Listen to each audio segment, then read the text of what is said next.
Good morning, welcome back to the channel, or welcome to the channel if you've just found us. I thought I'd give you a quick update today on my plans for selling up the house and living in a caravan full time next year and potentially retiring. So the journey's not been easy so far. We've ramped up our efforts to free up some money by selling my boat. I'll talk about that in a second. Transferring one of my pensions over and some of the challenges that I've been experiencing with that. And also an update on our caravan plans. So first of all, I talked about in the last video about transferring my pension over, which was a defined contributions pension from was an employer's pension from my previous job. So I'm looking to transfer that out of them over to my SIPP, which is held with HL. Now, I found out subsequently that although some very well-meaning individuals have commented and given me lots of information, thank you very much, I appreciate that, there may have been some updates because I tried to use PensionWise for some financial advice, and that's not accepted because it's not regulated advice for free. They charge for regulated advice, or they send you off to a regulated advisor, which you are going to have to pay for. And I'm loath to go with, I'll do another video on IFAs, but I'm loath to go with a financial advisor because they want to take literally 1 to 2% of your pension every year after they've advised you to transfer it. I'm not doing that. So I may have to just be, lumped with sticking with my original provider. I also found out that HL, the government rules are that you must seek financial advice. Now, whether you follow that financial advice is neither here nor there. You must prove that you've sought and had financial advice with a regulated IFA before you make any sort of pension transfer decisions, even if you go against their advice. Now, HL deem that they've got an extra rule that they've just decided to put on top of that government rule. The advisor has to have advised that you transfer. If the advisor advises that you don't transfer and you go against that, HL won't receive your pension, they won't take it. So this got my heckles up. It also got me very concerned that, when I want to access my money when I'm 55 next year, are they going to pull up some other hurdles? So I've emailed them a fairly strongly worded email to clarify exactly what their stance is and how the transition will be when I want to take my money, because if they're going to muck me about, if they're going to put that kind of limit on, if they're going to put that kind of ruling on over and above what the government require, then who's to know what they're going to be, what difficulties I'm going to meet when I try to withdraw my money. So I have sort of said in there that if there's any hurdles or anything, I'll be moving it all out and I'll find another provider. Simple as that. I don't mind paying more fees even, but I want access to my money when I want it. I don't want to be mucked about at all because that will really scupper my plans. Anyway, that's that updated. The other part is I wanted to free up some money in a boat I have. I have a Bayliner, a cabin cruiser, 23.5 foot. We're looking, it's just been sitting on a mooring. I haven't really used it very much. I bought it when I had some money from inheritance. Should have used the money to pay off the mortgage, I know, but it was all emotional decisions at the time and I just wanted a boat. So I bought this boat. The engine was knackered. I subsequently found out halfway out of the channel.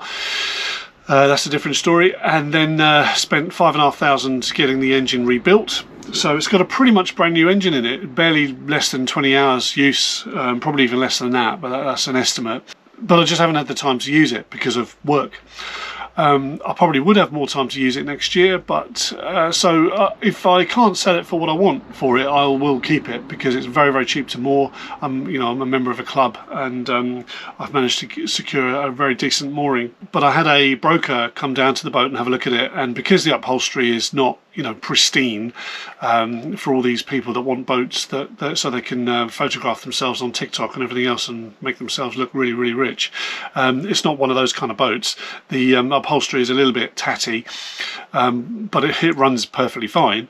He said, yeah, I'm going to struggle to sell this for what you want for it, which was about 15 grand. So he recommended that I stick it on Facebook Marketplace. Well, I hate Facebook, so I don't deal with that. So I've stuck it on eBay. It's on eBay. It's got some best offers on there, so hopefully I'll get an offer. And it's got fairly good traction on there so far. So and quite a few watchers, so we'll see. It just means I've got to deal with potential tyre kickers, or fender kickers, would you call it? But anyway, the plan really is to, if I can sell it for what I want for it, then that'll free up some money to tide me over till kind of next year, help get rid of a few small debts, to lower our monthly outgoings, just make things a little bit easier, tart up the house a little bit. And then onto the caravan. Now, we were going to upgrade a caravan. We were looking at a Coachman VIP caravan, which is a 4-berth, which has it has a bed that you make up at the end, and then it also has a side like a diner section, which also doubles as a bed, which we thought would be great for storage, so I can store a lot more stuff if we're spending a lot of time in the caravan. But you know, these are a lot of money, plus we need a tow vehicle. We haven't got a tow vehicle at the moment, so I'm looking at getting a decent tow vehicle. We're going to keep the existing caravan. This caravan is lovely. It's only a 2-berth. It's very, very small. There's not a lot of storage, so we're going to make sure we get a decent truck with some storage in. We have got a really nice awning for this caravan as well, and we've spent a good few months in this caravan on holidays, various holidays over the years, especially the year we got it. We did about 12 holidays. I don't know quite how. I think I still had some inheritance money, so I didn't have to work so much. So you know, we have spent some decent time in here, and it's fine. It'll do. We haven't got the dog anymore. We used to take the dog with us as well, so that will free up some space. And we'll see how we go. You know, worst case scenario, we'll upgrade it. For, you know, touring around the country, we've got the big awning, and I think it'll be fine. I'm going to stick some solar panels on the roof, so that we can be pretty much partially off grid, and that way we can use campsites that don't charge so much. That's the idea anyway.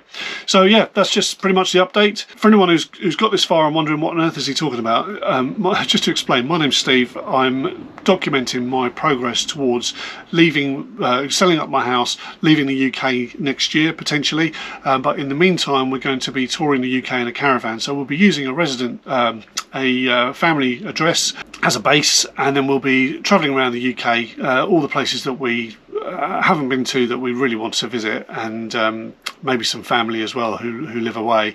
And then the plan is to again leave the UK permanently, get a visa, and buy a property in France. That will update in further videos as we get closer towards the time, which will be about any time from sort of April next year, when I turn 55. If you're in the same boat, excuse the pun, or you know, you're looking to maybe leave the UK next year or soon, or you're looking at selling your house, or looking at living full-time in a caravan, then this may be the channel for you. So you know, please consider subscribing, and if the info in the video is interesting, then please hit the like button, and I will see you on the next video. Thanks very much.